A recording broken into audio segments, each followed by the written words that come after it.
Everything crystallized when this older white woman comes by and asks me for a glass of champagne. Because black man in a tuxedo, you must be part of the help. Now understand the tuxedos, the other black men that worked there weren't in tuxedos. I was the best dressed man in the room. But yeah. And the CEO was mortified because it was one of the vice president's wife that actually approached me. Yep, one of the vice president's wives approached me, asked me for the glass of champagne. And the CEO said, "Oh, this is Kevin Samuels. He works for us. You know, he's in the catalyst, he's in the research lab and blah, blah, blah, blah, blah." And this lady's face was just like, "Oh my God, I'm so embarrassed." And, you know, but the fact of the matter is, I could have got pissed off. I could have went Malcolm X on her. Part of me wanted to. But you know what?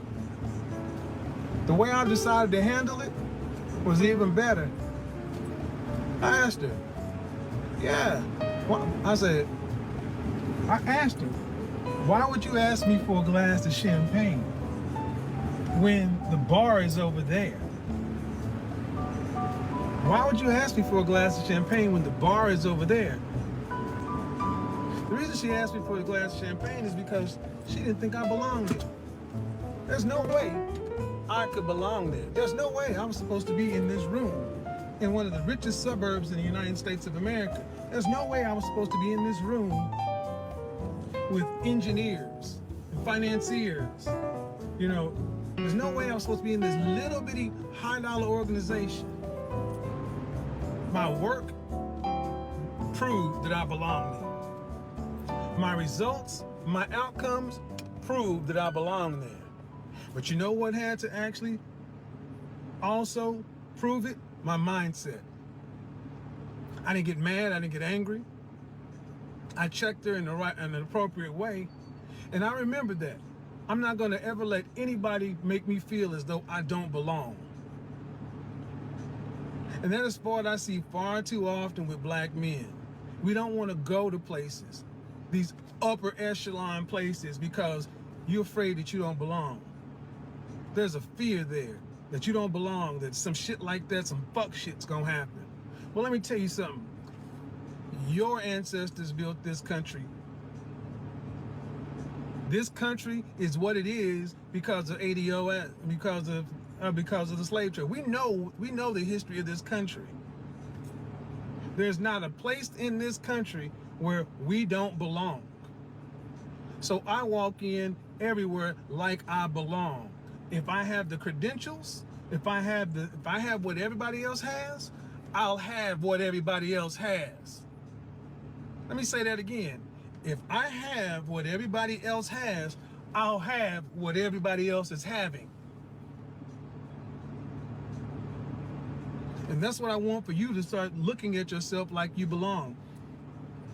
I'm going to do a full broadcast on this because I'm actually take calls and questions, because what I see is so many black men who have the ability, the potential. But when even that broadcast I did the other day, I had some guy to get in the comment section talk about, "Young brother, you know, don't ever think that, you know, you go into these rooms and these people are going to look at you the same." I could give a fuck how these people look at me. I know how I look at myself. I don't accept that from that person. I don't accept it from that woman. I won't accept it from you either. Somebody else's prejudices and perceptions are not my problem. If I've done the work, and you know what it is, you often have to do 3 times the work to get half the credit. I want my credit. I want it now.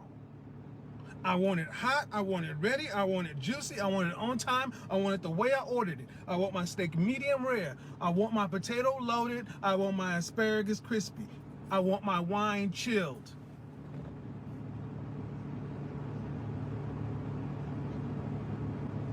All this bougie shit that we feel like other people can have, but we gotta have the fucking leftovers and the chitlins of the world. Fuck that.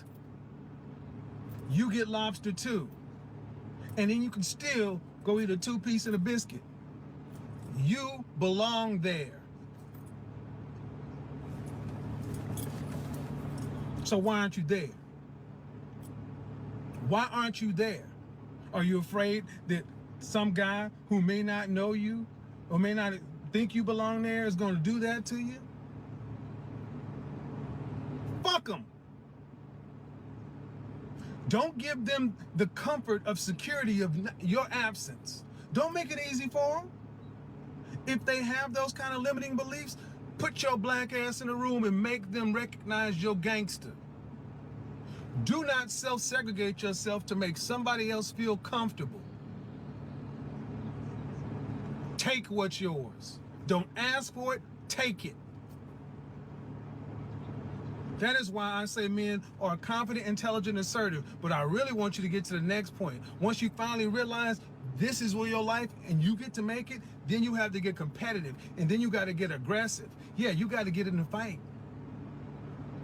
Because they ain't going to give it to you. Power is not given. It is taken. Taken. Taken. You can't appeal to somebody's nature or whatever. You take it from them. What I tell you, fighting and fucking. What are you fighting for? Everything out here has somebody coming from another country to come get their piece of it. You were born here.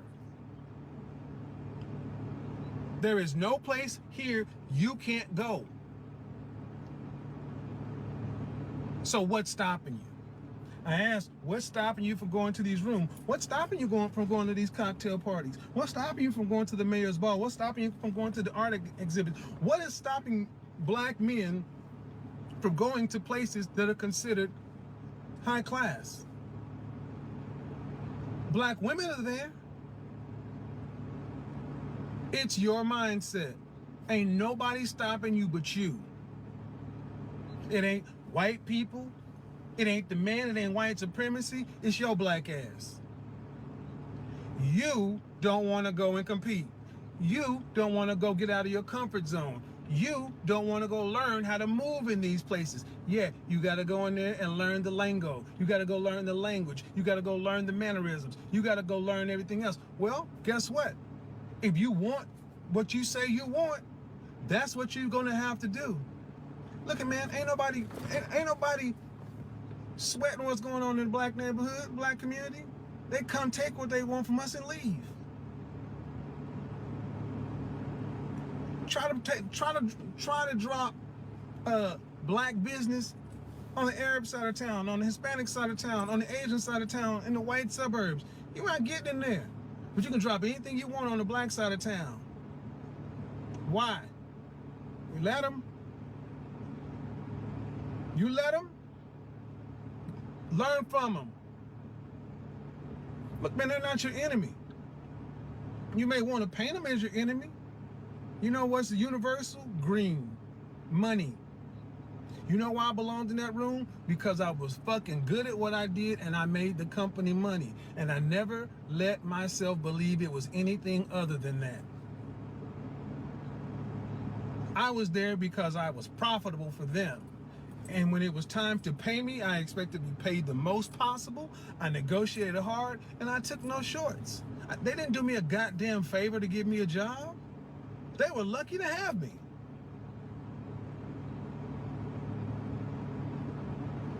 You belong anywhere here. You don't just have to stay at Oak Cliff or DeSoto or Acres Homes or Fifth Ward or wherever the black side of town is and doing black shit. It's all black shit. So that's one thing I would say, that the men who founded the fraternities back in the day, you look at Kappa Alpha Psi, Alpha Phi Alpha Phi Beta Sigma, and Omega Psi Phi. I know there's IOTA, but you weren't founded until the 60s. You think about founding an organization in 1906, 1911, and 1913, I believe. The founders of Kappa Alpha Psi Fraternity Incorporated, they were founding their own black fraternity while washing dishes in a white fraternity house. Oftentimes, they were the only black people on the yard. At Indiana University, they had to actually bring men from around because they had trouble getting 10 guys.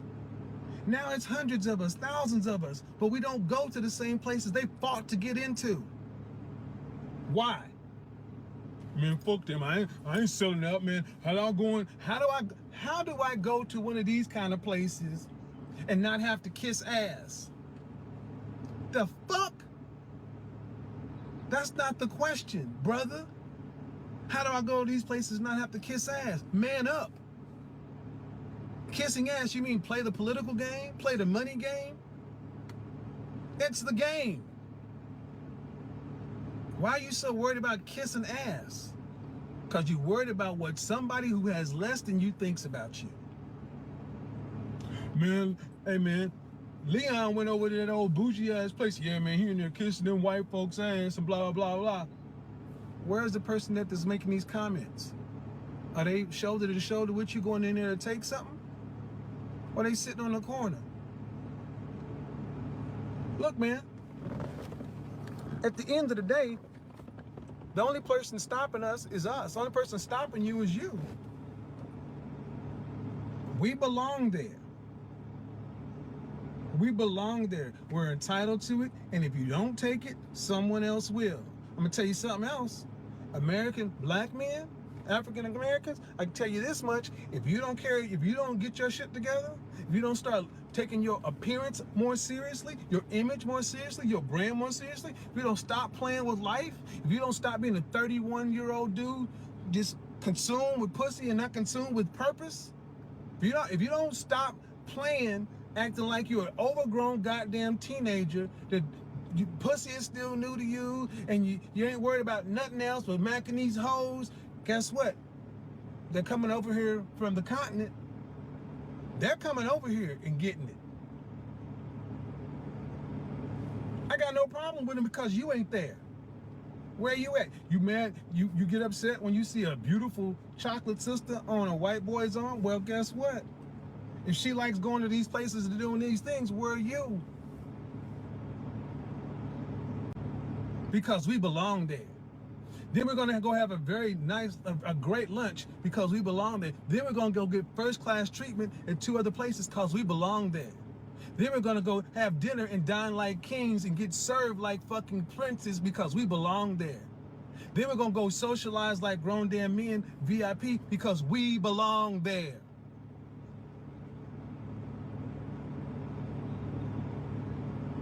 You know what? Why you belong there? Look in your goddamn wallet. You know why you belong there? Look at your resume. You know why you belong there? Look at the sweat off your brow. Now, what's in your mind? That's all we got to do. Put it in your mind that you belong there. Who's going to stop you?